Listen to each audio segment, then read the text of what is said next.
یہ جو ایام چل رہے ہیں نا ہمارے عشرہ ذوالحجہ، یہ بڑے بابرکت ایام ہیں۔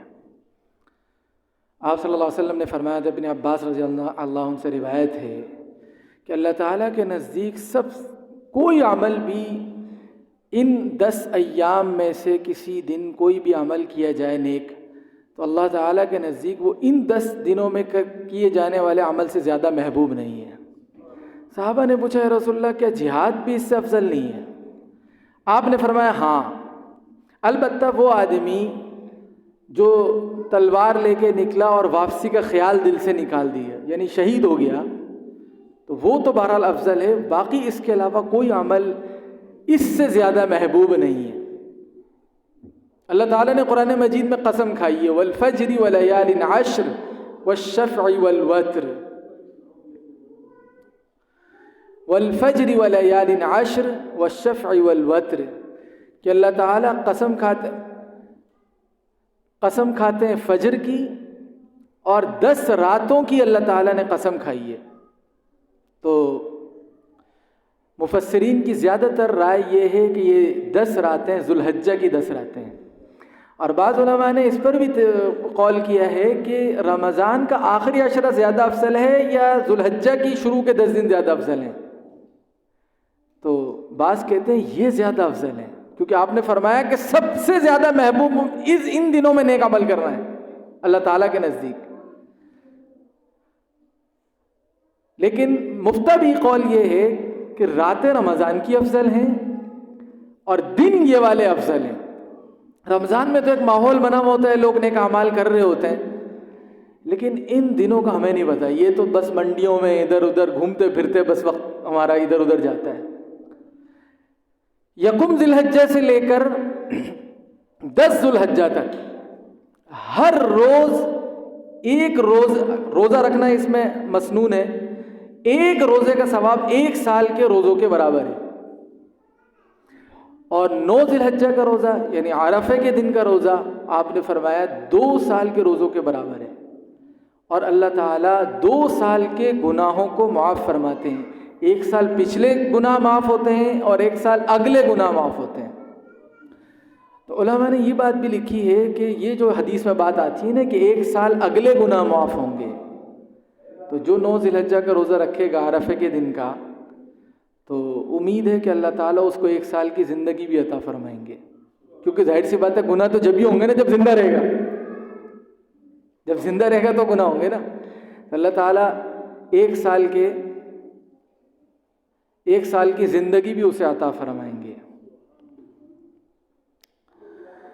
ایک تو ان دنوں کی قدر کرنی چاہیے۔ اب تو زیادہ تر عشرہ گزر چکا ہے، آج ہمارے یہاں 7 ذوالحجہ ہے اور سعودیہ میں آج 8 ذوالحجہ ہے، 3 دن باقی ہیں۔ تو کم از کم ہم یہ کریں کہ گناہ نہ کریں ان دنوں میں، نمازوں کو اہتمام کے ساتھ پڑھیں اور کوشش کر لیں کچھ نوافل پڑھ لیں۔ اچھا، ایک سنت ہے جو چھوٹتی جا رہی ہے، یہ دن اللہ کی بڑائی کے دن ہے، یکم ذی الحجہ سے لے کر 13 ذوالحجہ تک۔ کچھ میں تو تکبیرات واجب ہیں، 9 ذی الحجہ سے شروع سے لے کے 12 ذی الحجہ کی شام تک، 13 ذی الحجہ کی شام تک تو تکبیرات واجب ہیں، وہ تو نمازوں کے بعد پڑھتے ہیں، اللہ اکبر اللہ اکبر لا الہ الا اللہ اللہ اکبر وللہ الحمد۔ باقی ان دنوں میں پڑھنا بھی مسنون ہے۔ صحابہ کرام ان دنوں میں کثرت سے یہ تکبیرات پڑھا کرتے تھے، اور حضرت عبداللہ بن عمر رضی اللہ عنہ جب مدینہ کے بازار میں جاتے تھے یا بازار جاتے تھے تو یہ پڑھتے تھے، اللہ اکبر لا الہ الا اللہ اللہ اکبر وللہ الحمد، تو آواز بلند پڑھتے تھے، اور کہتے ہیں کہ حضرت عبداللہ بن عمر رضی اللہ عنہ کی آواز سن کر دکاندار بھی پڑھنے لگتے تھے، اور اتنا زور سے پڑھتے تھے پورا بازار تکبیروں سے گونج جاتا تھا، اللہ اکبر لا الہ الا اللہ اللہ اکبر وللہ الحمد۔ اچھا، جب یہ تکبیرات پڑھیں تو کیونکہ اللہ کی بڑائی، قرآن اللہ کی بڑائی کے دن ہے یہ، تو اللہ کی بڑائی بھی دل میں بیٹھنی چاہیے، صرف زبان پہ الفاظ نہیں ہونے چاہیے۔ آپ نے فرمایا خوارج کے متعلق، آپ نے فرمایا کہ ایک فتنہ پیدا ہوگا میرے بعد، اور کچھ علامات ان کی بیان کی، وہ صحابہ سے بغض رکھیں گے یہ بیان کیا، اور ان کے بارے میں یہ بھی فرمایا کہ وہ جہنم کے کتے ہوں گے، اور آپ نے فرمایا وہ قرآن بہت اچھا پڑھیں گے۔ عجیب بات، آپ نے فرمایا وہ قرآن بہت اچھا پڑھیں گے، لیکن قرآن ان کے حلق سے نیچے نہیں اترے گا، حلق میں رہے گا۔ مومنین کی صفات اللہ نے بیان کی ہیں قرآن مجید میں، رحمان کے بندوں کی، وعباد الرحمن الذین یمشون علی الارض ہونا، کہ رحمان کے بندے وہ ہیں جو زمین پر آہستگی کے ساتھ چلتے ہیں۔ اس میں آگے بیان کیا اذا ذکروا بآیات ربہم، کہ رحمان کے بندے کون ہیں؟ کہ جن کو جب اللہ کی آیات بتائی جاتی ہیں، دھیان دلایا جاتا ہے، لم یخروا علیہا صما وعمیانا، کہ وہ ان پر اندھے بہرے گونگے ہو کر نہیں گرتے، ان پر غور و خوض کرتے ہیں، ان میں تدبر کرتے ہیں۔ ایک کراچی کے عالم تھے، شہید ہو گئے وہ، اللہ نے قرآن کا عجیب ذوق دیا تھا انہیں، قرآن مجید بہت بیان کرتے تھے۔ تو میں ایک دفعہ بیان میں بیٹھا ہوا تھا تو عجیب درد سے کہنے لگے ہمارے یہاں لوگ قرآن نہیں سمجھتے، ہمارے یہاں محفل حسن قرات ہوتی ہے، اور وہ جو مصری قرہ حضرات پڑھتے ہیں نا، وہ کھینچ کے بہت لمبا سانس لیتے نا، پتہ ہے نا، لمبا سانس کھینچ کے پڑھتے ہیں۔ اب وہ پڑھ رہے ہیں، کھینچ رہے ہیں، والذی ایسے کر کے پڑھتے ہیں نا، کھینچ کے پڑھ رہے ہیں۔ اب مجمع کر سبحان اللہ ماشاء اللہ، جب وہ ایسے کرتے ہیں وہ بعض اوقات کھڑا بھی ہوئے تھے مجمع۔ وہ آیت تو جہنم کی تھی، اس میں تو رونا تھا۔ ان بیچارے بے وقوفوں کو پتہ ہی نہیں ہے کیا پڑھا ہے قاری صاحب نے، نہ قاری صاحب کو پتہ ہے میں نے کیا پڑھا ہے۔ قرآن مجید کا یہ حق ہے۔ آپ صلی اللہ علیہ وسلم نے ایسا قرآن پڑھنا سکھایا ہے، صحابہ اس طرح قرآن پڑھتے تھے، کیسا پڑھتے تھے آپ صلی اللہ علیہ وسلم جب کسی کے پاس دعوت کے لیے جاتے تھے کیا سناتے تھے آپ؟ صرف قرآن سناتے تھے، کوئی لمبی چوڑی بات نہیں، صرف قرآن سناتے تھے۔ اور اس میں تاثیر کتنی تھی؟ ابو جہل جانی دشمن، عتبہ شیبہ جانی دشمن، اور ابو سفیان بھی ظاہر سی بات ہے اس وقت مسلمان نہیں ہوئے تھے، وہ بھی مکہ کے سرداروں میں تھے، بعد میں تو رضی اللہ عنہ ہو گئے۔ آپ صلی اللہ علیہ وسلم رکن یمانی اور حجر اسود کے درمیان کھڑے ہو کے رات میں نفلوں میں قرآن پڑھتے تھے باواز بلند۔ یہ آ کر کعبے کے پردوں میں چھپ کر آپ کا قرآن سنا کرتے تھے۔ اچھا، ایک دن آیا قرآن سننے کے لیے، اب اگلے دن واپس، اب جانے لگے، راستے میں ٹکراؤ ہو گیا۔ اب کہہ رہے ہیں ایک دوسرے کو، بھائی یہ کون سی حرکت ہے؟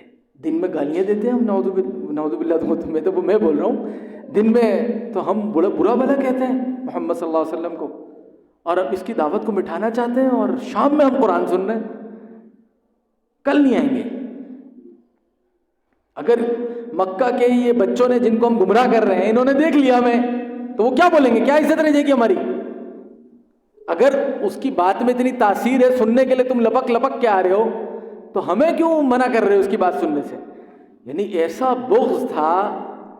حضرت طفیل دوسی رضی اللہ عنہ کا جو واقعہ ہے ایمان لانے کا، عجیب واقعہ ہے، کہتے ہیں کہ جب میں مکہ پہنچا تو میرے ایک شخص نے مجھ سے کہا کہ یہاں پر ایک آدمی ہے جس کی باتوں میں جادو ہے، اور جو اس کی بات سنتا ہے اس کی طرف کھینچا چلا جاتا ہے، لہٰذا یہ روئی لے لو اپنے کانوں میں ڈال لو۔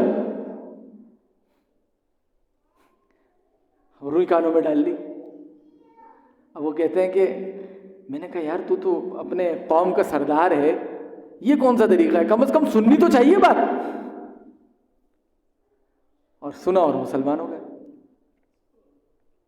تو اتنا بغض تھا کہ دوسروں کو منع کرتے تھے، کانوں میں روئیاں ڈلوا دیتے تھے کہ بات نہیں سننی جا کے کسی اس کی۔ اور خود سننے آ رہے ہیں. اب ایک دن آ گئے اور اب کہتے کل نہیں آئیں گے. دوسرے دن پھر پہنچ گئے, پھر نکلے. یہ کون سا طریقہ ہے؟ آپس میں ایک دوسرے کو ملامت کرنے لگے. تیسرے دن پھر آ گئے. اب پتہ ہے کیا کہتے ہیں؟ کہتے ہیں کچھ بھی ہے لیکن اس کو سنے بغیر رہا نہیں جاتا. اسی لیے اللہ نے کہا نا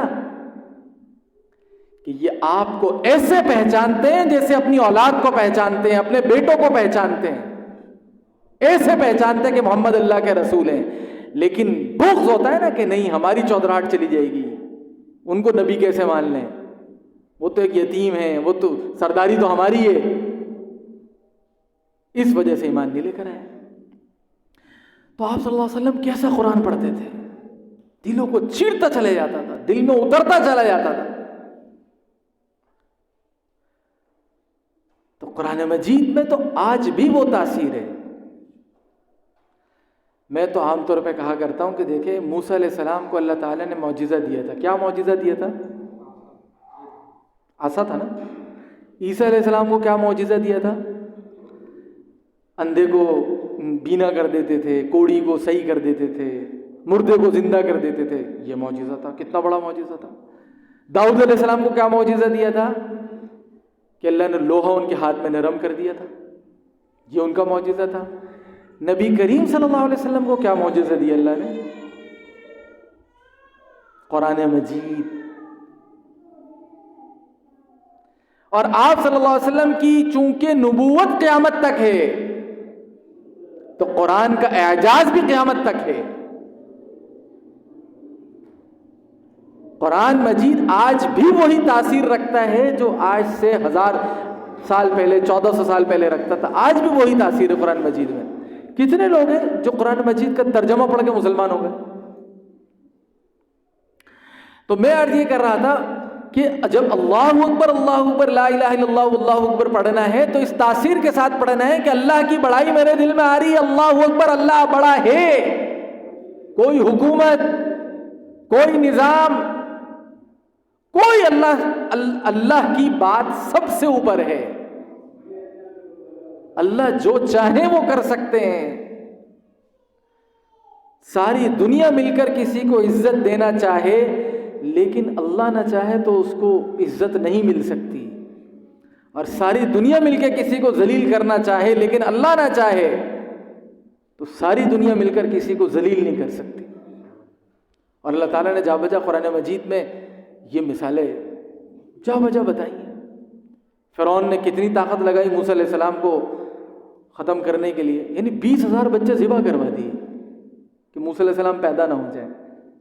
اور اللہ تعالیٰ نے انہی کے گھر میں پلوا کے دکھا دیا. یہ اللہ کی قدرت ہے. اچھا, اسی لیے آپ یہ دیکھیں عید کی نماز کے لیے جب نماز پڑھنے جائیں تو مسنون ہے کہ یہی تکبیرات پڑھیں, اللہ اکبر لا الہ الا اللہ واللہ اکبر وللہ الحمد.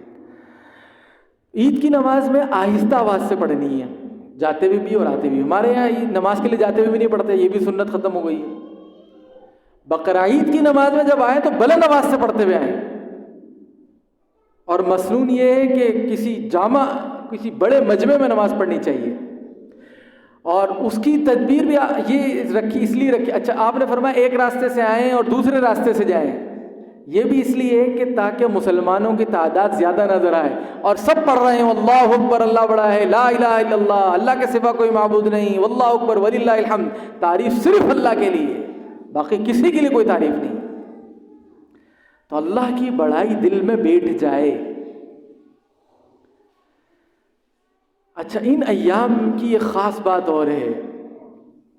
ہمارے یہاں آج 7 ذو الحجہ ہے, سعودیہ میں آج 8 ذو الحجہ ہے. تو حج شروع ہو گیا ہے. اس سے حاجی جو ہے وہ مینا جا چکے ہیں, کل جو ہے عرفات میں ہوں گے.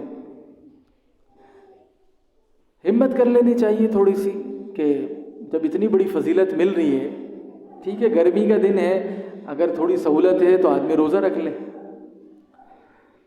ویسے تو 9 ذی الحجہ کا روزہ ہمارے علماء کہتے ہیں, لیکن حاجی چونکہ اس زمانے میں تو یہ مسئلہ تھا نہیں کہ حج کس دن ہو رہا ہے اور ہم روزہ کس دن رکھ رہے ہیں. وہ تو یہ تو مسئلہ تو جب پیدا ہوا ہے جب یہ کمیونیکیشن پیدا ہو گیا اور پتہ چلنے لگ گیا کہ بھئی حج اس دن ہو رہا ہے، ورنہ تو 9 ذی الحجہ یہ عرفہ کا دن تھا. فرق کا پتہ نہیں تھا نا، کہ پتہ تو تھا لیکن اس طرح پتہ نہیں چل سکتا تھا کہ وہاں یہ تاریخ ہے، ہمارے یہاں یہ تاریخ ہے. تو 2 روزے رکھ لیں، یعنی جس دن حاجی عرفہ میں جائیں گے اس دن بھی روزہ رکھ لیں، جو اس کو یوم الشہود بھی کہا جاتا ہے. اور یہ عرفات کا میدان ہے جس کو اللہ تعالیٰ، جیسے انسان ربڑ کو کھینچ کے بڑا کرتے ہیں نا، ایسے کر کے کھینچ کے، تو اللہ تعالیٰ عرفات کے میدان کو بڑا کر کے اسی میدان میں محشر کا میدان قائم ہوگا. اور یہ حج کی جو عبادت ہے بڑی عاشقانہ عبادت ہے، کہ جیسے انسان جو ہے وہ معشوق کے گھر کے چکر لگاتا ہے بلا سوچے سمجھے. عاشق نہیں سوچتا فائدہ کیا ہے. ہندوستان کے ایک عالم ہیں، انہوں نے عجیب بات لکھی ہے. کہتے ہیں نا لیلا مجنو کی محبت تھی تو ایک دن جو ہے نا مجنو کو پتھر مارے لوگوں نے. اب پتھر مارے تو کسی نے اس سے کہا تمہارے کو درد نہیں ہوتا، پریشان نہیں ہوتے تم؟ کہا کہ جب وہ پتھر مار رہے تھے نا تو چونکہ لیلا کا نام لے کے مار رہے تھے تو اس کے نام میں مجھے ایسا مزہ آ رہا تھا کہ میرا درد ختم ہو گیا. عاشق مجاز جب ایسی محبت کر سکتے ہیں کسی سے تو اللہ سے کیسی محبت ہونی چاہیے.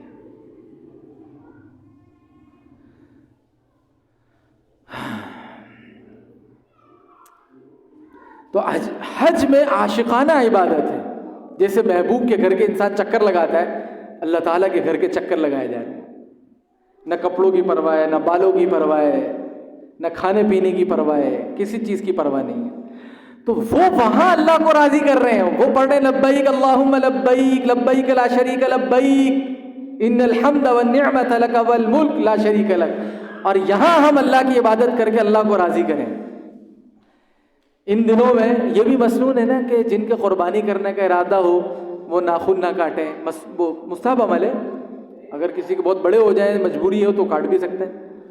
اور بال نہ ترشوائیں. یہ حجاج کرام کی نقل میں ہے. جیسے حجاج کرام احرام کی حالت میں یہ کام نہیں کرتے، اسی طریقے سے حجاج کرام کی نقل میں عام لوگوں کو بھی یہ مستحب قرار دے دیا کہ وہ بھی یہ کام نہ کریں. نقل بھی بڑی چیز ہے. حج پورا نقل پہ ہی تو ہے. صفا مروہ کی صحیح کیا چیز ہے؟ اللہ تعالیٰ کو حضرت حاجرہ کی ادا پسند آ گئی اور کہا چلو بھائی چکر لگاؤ. احمد صاحب بولے کیا ہے؟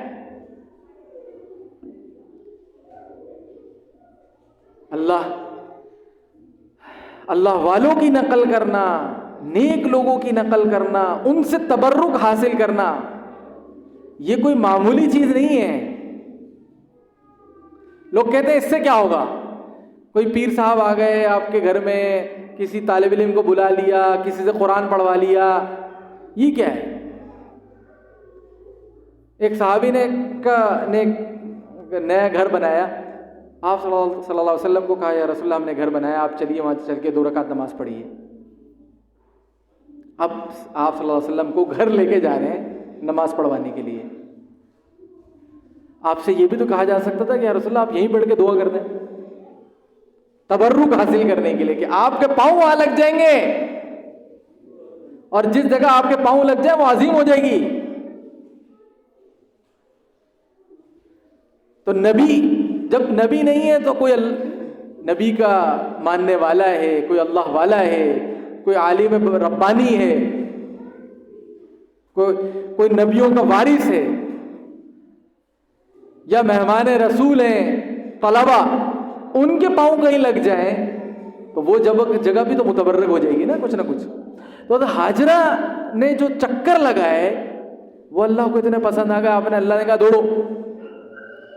اب آدمی بولے اس میں کیا ہے؟ اچھا اس میں بھی جہاں وہ دوڑ کے گئی اس جگہ دوڑنا پڑے گا، جہاں وہ آہستہ چلی وہاں آہستہ چلو.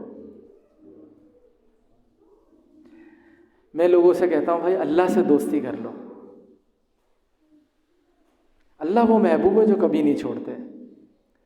قرآن مجید میں اللہ تعالیٰ سناتے ہیں سلام علی نوح فی العالمین، نوح پر سلامتی ہو، سلام علی الیاسین، سلامتی ہو الیاس پر، سلام علی ابراہیم، ابراہیم پر سلامتی ہو۔ کتنے سال گزر گئے ابراہیم علیہ السلام کو گئے ہوئے؟ نوح علیہ السلام کو گزرے ہوئے کتنے سال ہو گئے؟ ارے نام تو یہاں زندہ ہوتا ہے بھائی۔ ہمارے والد صاحب نے اپنے آنکھوں دیکھا واقعہ بتایا، ہندوستان میں دہلی میں خواجہ خواجہ نظام الدین اولیاء رحمۃ اللہ علیہ، دہلی میں ان کا مزار ہے۔ اچھا، خواجہ نظام الدین اولیاء رحمۃ اللہ علیہ کے مزار کے بالکل سامنے مغلیہ بادشاہ، کیا نام ہے یار اس کا، مغل بادشاہ ہے شروع کے بادشاہوں میں، ہمایوں کا مقبرہ بھی ہے۔ اچھا، ہمایوں کا مقبرہ مغل تعمیر کا بہترین شاہکار ہے، بہترین، بہت بڑا رقبے پہ بنا ہوا ہے، اور وہ ظاہر سی بات ہے اس کے اندر ہے آثار قدیمہ میں، تو ہندوستانی گورنمنٹ اس کی حفاظت بھی کرتی ہے۔ تو جیسے ہمارا قائدین کا مزار ہے، اچھا خاصا ایریا باہر پارک وغیرہ کا بنا ہوا ہے، اس طرح کا مزار بنا ہوا ہے، تو بہت بڑا ایریا بنا ہوا ہے اس میں۔ تو والد صاحب کہتے ہیں میں خواجہ صاحب کے مزار پہ گیا، خواجہ نظام الدین اولیاء رحمۃ اللہ علیہ کے، ایک میں رونق لگی ہوئی ہے، لوگ آ رہے ہیں، بہرحال جو بھی جس کا وہ ہے، لیکن بہرحال ایک رونق لگی ہوئی ہے یہاں پہ۔ اچھا، اس کے سامنے ہمایوں کا مقبرہ ہے، سنیں بہت کام کی بات بتا رہا ہوں، ہمایوں کا مقبرہ ہے، کہتے وہاں سے میں ہمایوں کے مقبرے پہ چلے گیا، ہمایوں کے مقبرے پہ ایک آدمی بھی نہیں، اور کہنے لگے کہ ہمایوں کی قبر بنی ہوئی ہے اور چاروں طرف بھرمار کتے بیٹھے ہوئے ہیں، بادشاہ سلامت کتوں کے درمیان لیٹے ہوئے ہیں۔ اچھا، یہ تو ہمارے چونکہ والد صاحب خود گئے تھے، انہوں نے اپنی آنکھوں دیکھی بات بتائی۔ اس سے آگے کا واقعہ ایک اور عالم ہے ہمارے، انہوں نے سنایا کہ میں جب ہمایوں کے مقبرے پہ گیا تو میں نے کہا، چونکہ قبر اصل نیچے ہوتی تھی خانے میں، تو میں نے وہاں پہ کسی سے کہا کہ یار مجھے اصلی قبر دکھاؤ اس کی۔ بہرحال وہ جاننے والا تھا، اس نے کہا ٹھیک ہے جیسے میں بولو میں کھول دیتا ہوں۔ کہتا ہوں، تہ خانے کی چابی کھولی، سیڑھیاں بنی ہوئی تھی، نیچے میں جانے لگا، اب وہ اس کے ہاتھ میں ٹارچ تھی کیونکہ نیچے اندھیرا تھا۔ کہتے زندگی میں ایسا خوفناک منظر میں نے کبھی نہیں دیکھا، اس نے ٹارچ یوں جو ماری ہے ایسے کر کے جو پڑی ہے تو چمگادڑیں ہی چمگادڑیں، اور ایسی وحشت وہاں پر، بولا میں الٹے پاؤں بھاگا وہاں سے۔ مولانا رومی رحمت اللہ علیہ، 10 لیرہ اس زمانے میں ٹکٹ تھا جب 300 روپے کا لیرہ تھا، ان کے مزار کا ٹکٹ 10 لیرہ، پاکستانی کتنے ہو گئے؟ 3000 روپے ٹکٹ ہو گیا، اور عیسائی بھی آ رہے ہیں اور ہندو بھی آ رہے ہیں، مسلمان بھی جا رہے ہیں۔ اللہ سے دوستی لگا لیں، چاہتے ہیں؟ کون نہیں چاہتا عزت، کون نہیں چاہتا کامیابی، سب چاہتے ہیں نا، لیکن اللہ سے دوستی لگا کے دیکھیں، پھر دیکھیں اللہ تعالیٰ کیسا نام روشن کریں گے۔ نبی تو نبی، ولیوں کے نام اللہ نے کیسے روشن کر دیے۔ حضرت لقمان مفتبی قول کے مطابق نبی نہیں ہے، اس زمانے کے کوئی ولی ہیں، آج قرآن مجید میں اللہ تعالیٰ نے ان کے نام پر پوری سورت اتار دی۔ اصحاب کہف نبی نہیں تھے، اس زمانے کے نیک لوگ تھے، ان کے تذکرے کے بغیر قرآن مکمل نہیں ہے، بلکہ آپ نے فرمایا ہر جمعے کو سورہ کہف پڑھو، یہ دجال کے فتنے سے بچاتی ہے۔ اللہ سے دوستی کری سچی، اللہ پر جان نچھاور کری، اللہ نے رہتی دنیا تک امر کر دیا۔ ارے بھائی، انسان تو انسان، اصحاب کہف کا کتا جس کے بارے میں جو یعنی جو نجس جانور ہے، ابتدائی اسلام میں تو آپ نے اس کے قتل کرنے تک کا حکم دیا، اور ایک اعتبار سے یعنی موذی جانور بھی ہے، کتے کا کاٹا جو ہے وہ مطلب کہ جلدی سے اگر ویکسینیشن وغیرہ پراپر نہ ہو تو پریشان ہو جاتا ہے آدمی۔ ہاں، یہ کہ کوئی ضرورت ہو، یعنی شکاری کتے وغیرہ، اس کی آپ صلی اللہ علیہ وسلم نے اجازت بھی دی ہے، یعنی شوقیہ پالنے کی کسی صورت اجازت نہیں ہے۔ تو کہتے ہیں کچھ جانور ہیں جو جنت میں جائیں گے، ان میں سے اصحاب کہف کا کتا بھی ہے جو جنت میں جائے گا۔ کیوں؟ نیک لوگوں کی خدمت میں آ گیا، اللہ والوں کی خدمت میں آ گیا. ہمارے حضرت عجیب بات کہتے تھے یہ کہتے نا یار یہ پیر کی نظر کیا چیز ہوتی ہے, یہ کسی پیر کے پاس جانے سے کیا ہوتا ہے. تو حضرت نے علماء میں بیان کرتے فرمایا کہ علماء یہ بتاؤ بری نظر لگتی ہے؟ کہا کہ حضرت لگتی ہے, وہ تو حدیث میں ہے النظر حق, اس کا انکار کون کر سکتا ہے. کہا کہ جب بری نظر لگ سکتی ہے تو اچھی نظر نہیں لگ سکتی. جب بری نظر لگ سکتی ہے, وہ حدیث میں آ گیا, تو اچھی نظر نہیں لگ سکتی. جب ایک کتے کو فائدہ ہو رہا ہے ان کے پاس بیٹھنے سے, تو انسان کو فائدہ نہیں ہوگا. تو نیک مجالس کا بھی اہتمام کرنا چاہیے. اللہ تعالیٰ سے دو اللہ تعالیٰ کرنے والا بنا دے.